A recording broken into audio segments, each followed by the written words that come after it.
Following President Biden's historic announcement that he would not be seeking re-election on July 21st, 2024, President Biden immediately posted that he was endorsing for the presidency his vice president, Kamala Harris. Here's the post that President Biden just made. He says, "My fellow Democrats, I have decided not to accept the nomination and to focus all my energies on my duties as president for the remainder of my term. My very first decision as the party nominee in 2020 was to pick Kamala Harris as my vice president, and it's been the best decision I've made. Today, I want to offer my full support and endorsement for Kamala to be the nominee of our party this year. Democrats, it's time to come together and beat Trump. Let's do this." And then he posted a place where you could contribute to the campaign for Kamala Harris. And if you're with us, donate to her campaign here. Getting a lot of responses to that, though. First, let me read you the response that we got from his granddaughter, Naomi Biden. Here's what Naomi says. "I'm nothing but proud today of my pop, our President Joe Biden, who has served our country with every bit of his soul and with unmatched distinction. Not only has he been and will continue to be the most effective president of our lifetime, but he has likely already cemented himself as the most effective and impactful public servant in our nation's history. He has been at the center of and had a material impact on literally every single major issue that our country and world has faced for 50 years. Our world is better today in so many ways thanks to him. To the Americans who have always had his back, keep faith. He will have ours." I want to read this to you from Adam Kinzinger. "Here is the difference between a man who loves his country and one who loves himself. Joe Biden did an honorable and selfless act by stepping aside. His legacy will be among the best. Trump cares about Trump only, and the GOP is too scared to do what the Dems did. Tell the truth." Governor Gretchen Whitmer just wrote, "President Biden is a great public servant who knows better than anyone what it takes to defeat Donald Trump. His remarkable work to lower prescription drug costs, fix the damn roads, bring supply chains home, address climate change, and ensure America's global leadership over decades will go down in history. My job in this election will remain the same, doing everything I can to elect Democrats and stop Donald Trump, a convicted felon whose agenda of raising families' costs, banning abortion nationwide, and abusing the power of the White House to settle his own scores is completely wrong for Michigan." Now, Congresswoman Jasmine Crockett wrote the following, "Well, I hope the geniuses that push the most consequential president of our lifetime out have a plan. Who in the hell couldn't sell the MF accomplishments and win over a 34-time convicted felon who isn't even allowed to operate businesses in the state of New York and therefore should automatically be disallowed from, say, running the country? And his entire team is Project 2025. Joe wasn't the problem, Dems were," Congresswoman Crockett says. "I know one thing. I will only work for Kamala Harris. If it's anyone other than her, enjoy campaign season. I hope all my disenchanted colleagues are able to find some walking shoes and get to work because I will not, full stop." So she's making it clear that it's Kamala Harris for her or it is nobody. Gavin Newsom, governor of California, just wrote the following.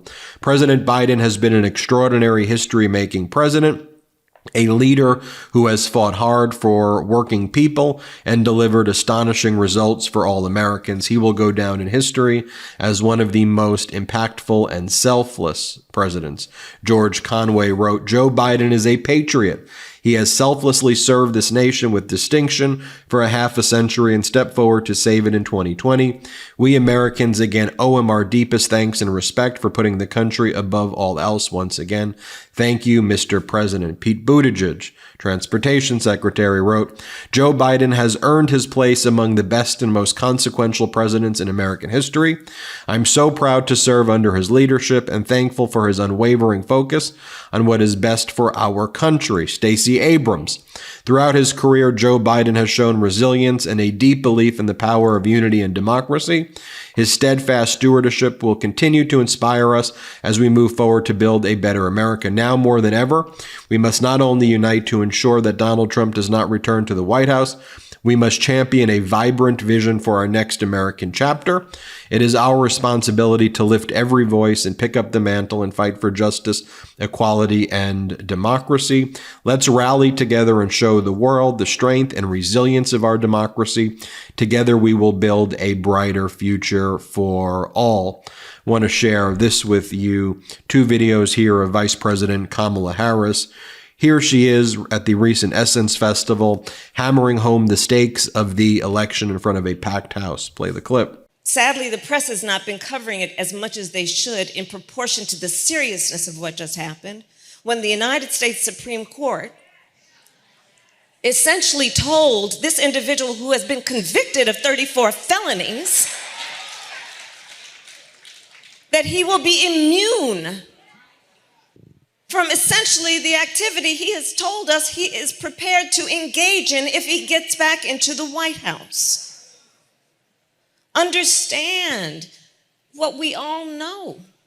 In 122 days, we each have the power to decide what kind of country we want to live in. Understand what we know.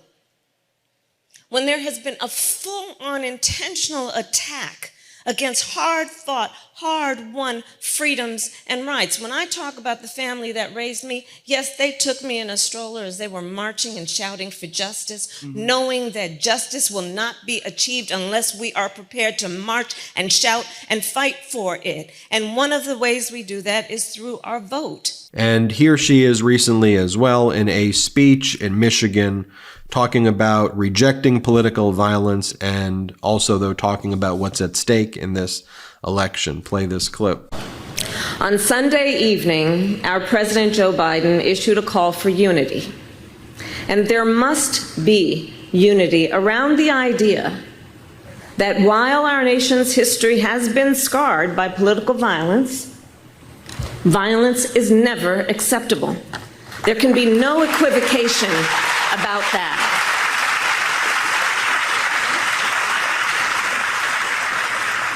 At the same time, the hallmark of American democracy, the hallmark of any democracy, is a strong competition of ideas, policies, and a vision for the future. And just as we must reject political violence, we must also embrace a robust discussion about what is at stake in this election. The surest way to reaffirm the strength of our democracy is by engaging in a vigorous and civil exchange of ideas. And one of the ideas and one of the principles that is at stake in this election is the issue of reproductive freedom. And that is why I am here today to discuss that topic, and I look forward to our conversation. Thank you all very much. Many, like Alexander Vindman, are now talking about Donald Trump's age, saying Donald Trump is too old to run for president, especially when it's unclear if he's healthy enough to serve out a 4-year term. And I'm seeing memes like this throughout social media, like Dan Clutchy, who says, you say it's Jover, I say it's just commencing. Play off of Kamala Harris's name. All right. Well, there you have it, folks. Hit subscribe. Let's get to 3 million subscribers together. There's going to be a lot of breaking news now over the coming hours and days. We'll be there every step of the way with you. Thanks for watching. Love this video? Make sure you stay up to date on the latest breaking news and all things Midas by signing up to the MeidasTouch newsletter at MeidasTouch.com/newsletter.